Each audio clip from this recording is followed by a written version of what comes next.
జనజీవన స్రవంతిలోకి వచ్చారు. ఆ తర్వాత 100కి పైగా పిల్లలకి ఆయన ఒక ఆశ్రమం కట్టించి చేస్తున్నారు. ఒక సేవలు చేస్తున్నటువంటి ఒక పర్సన్‌ని తీసుకెళ్ళిపోయారు. So I don't want to comment anything more than this. Okay. మీకేం తెలియదు కాబట్టి మీరు అట్లా మాట్లాడుతున్నారు. మాకు తెలుసు కాబట్టి మేము మాట్లాడొద్దు కాబట్టి మాట్లాడతలేం. లేదు. ప్రభుత్వం తన పని తాను చేసుకోబోతుంది. ప్రస్తుతం వారి కేసు కోర్టు ముందు ఉంది. నేను ఇంతకంటే ఎక్కువ మాట్లాడలేదు. సో ఫోన్ ట్యాపింగ్ కేసు కూడా ఇప్పుడు మళ్ళీ కేసు సుప్రీంకోర్టు దగ్గరే ఉంది. ఆయనకు బెయిల్ ఇవ్వాలా వద్దా అనేది ఇప్పుడు ప్రభాకర్ రావు సిఐబి మాజీ చీఫ్ ఆయన దగ్గర ఏమవుతుంది అనుకుంటున్నారు ఈ కేసుల్లో?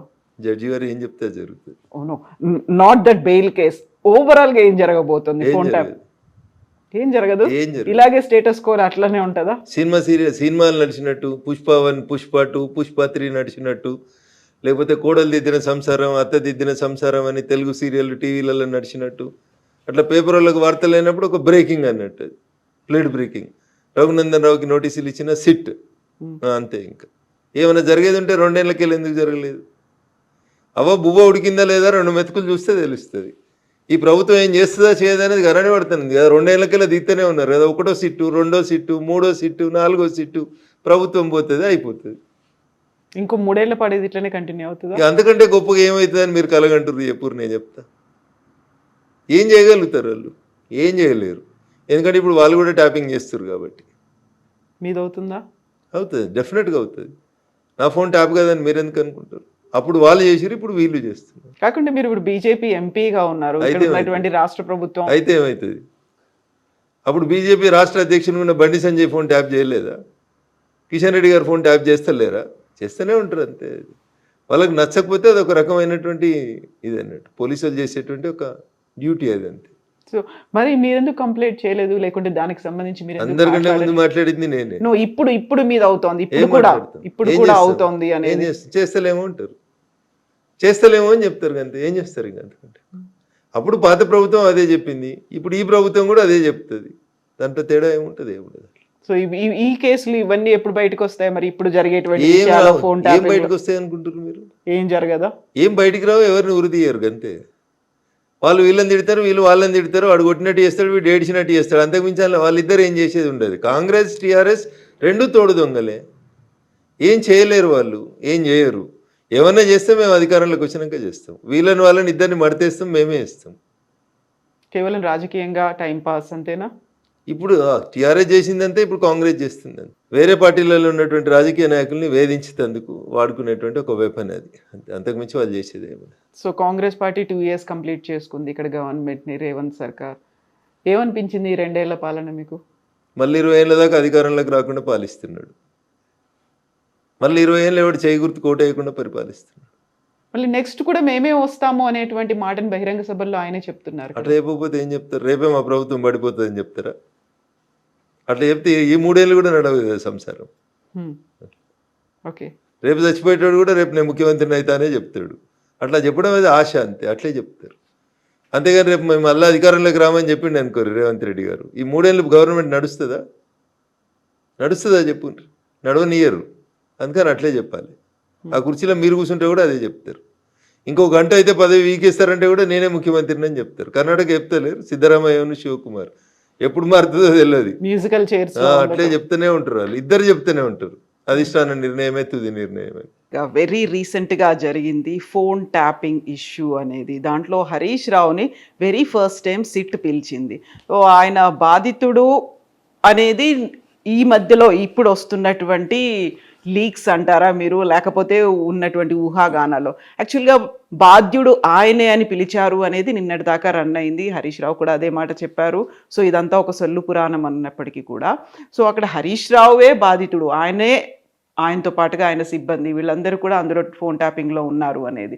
ఆయన కావాలని వాళ్ళ అబ్బాయి యుఎస్ వెళ్తున్నాడు కాబట్టి ఆయనంతటా ఆయనే బ్రేక్ తీసుకున్నాడు కాబట్టి ఇంకా ఇది కంటిన్యూ అవుతోంది అనేటువంటి ఒక మాట ఉంది. ఫోన్ ట్యాపింగ్ ఇష్యూ అసలు ఈ ఉచ్చులో ఎవరు చిక్కుకున్నారు, ఎవరు బాధితులు? అసలు ఫోన్ ట్యాపింగ్ అనేటువంటిది ఒక సెన్స్లెస్ ఇష్యూ, ప్రభుత్వం కావాలని బయటికి తీసుకొచ్చినటువంటి. That has got nothing to do with the government. ప్రభుత్వం అంటే ముఖ్యమంత్రి, మంత్రిమండలి.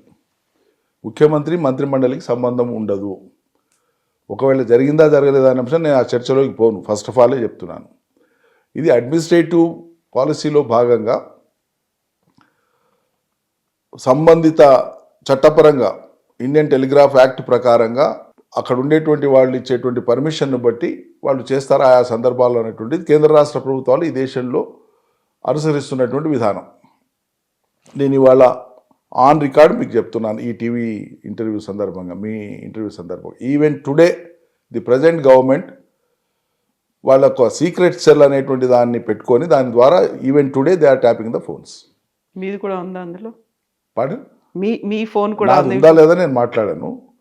ఈ గవర్నమెంట్ సీక్రెట్ సెల్ అనేటువంటిది పోలీస్ డిపార్ట్మెంట్లో ఉంటుంది. దాని ద్వారా they are resorting to it. చేయట్లేదు, దాంట్లో ఏ సిబ్బందిని మేము డెలిగేట్ చేయలేదు, వాళ్ళని ఎక్కడ కూడా అసైన్ చేయలేదు, అటువంటిది ఏం లేదని చెప్పి చెప్పమానండి ప్రభుత్వం తరఫున.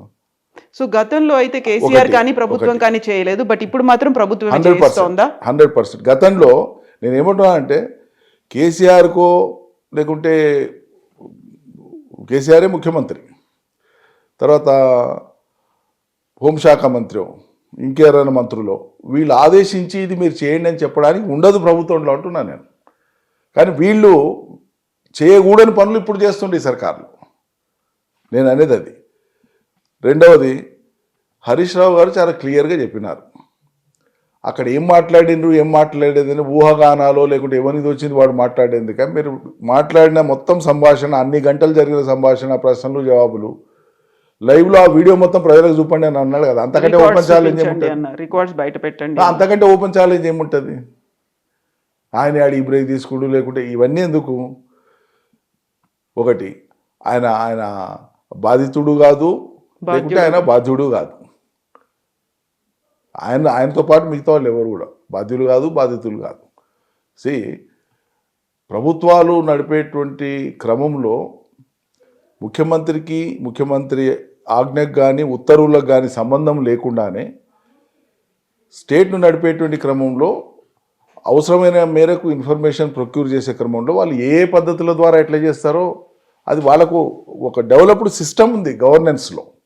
కేసీఆర్ వచ్చే కంటే ముందు ఉంది, కేసీఆర్ తర్వాత కూడా ఇప్పుడు ఉంది. ఆ సిస్టమ్ను వీళ్ళేం డెమాలిష్ చేయలేదే. ఇప్పుడు మీకు అంతెందుకంటే ఎవ్రీడే స్టాటిస్టికల్ అంటే ఎవ్రీడే ఇన్ఫర్మేషన్ క్యాబినెట్ మంత్రులకు సంబంధించి కానీ అపోజిషన్కి సంబంధించి కానీ రోజువారీ జరిగేటువంటి ఘటనలు కావచ్చు, కార్యక్రమాలు కావచ్చు, ప్రతిదీ కూడా రిపోర్టింగ్ సిస్టమ్ ఉంటుంది, ప్రతిదీ ఉంటుంది. ఇది గవర్నమెంట్ ఉంటుంది, అనాలిసిస్ చేస్తారు, ఇంటెలిజెన్స్ వింగ్ అనలైజ్ చేస్తుంది. ఎస్ఐబి ఏమో ఇతరేతర సంస్థలు, నిషేధిత సంస్థలు లేకుంటే అటువంటి వాళ్ళు చేసేటువంటి యాక్టివిటీస్ మీద వాళ్ళు నిఘా వేసి వాళ్ళు ఉంటారు.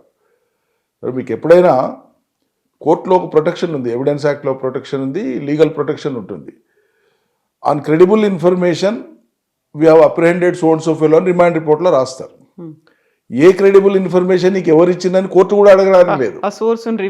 ఎగ్జాక్ట్లీ అందుకోసమే over a period of time దశాబ్దాలుగా పాలనా క్రమంలో వచ్చినటువంటి ఒకానొక పద్ధతి అది వాళ్ళు పాటిస్తారు తప్పితే అది మంత్రులు ఆజ్ఞలు ఇచ్చి చేయించేది కాదు. ఇది ఈ సున్నితమైనటువంటి ఈ గీత, ఈ రేఖ అయితే ఉందో దాన్ని వాళ్ళు అర్థం చేసుకోవాలి.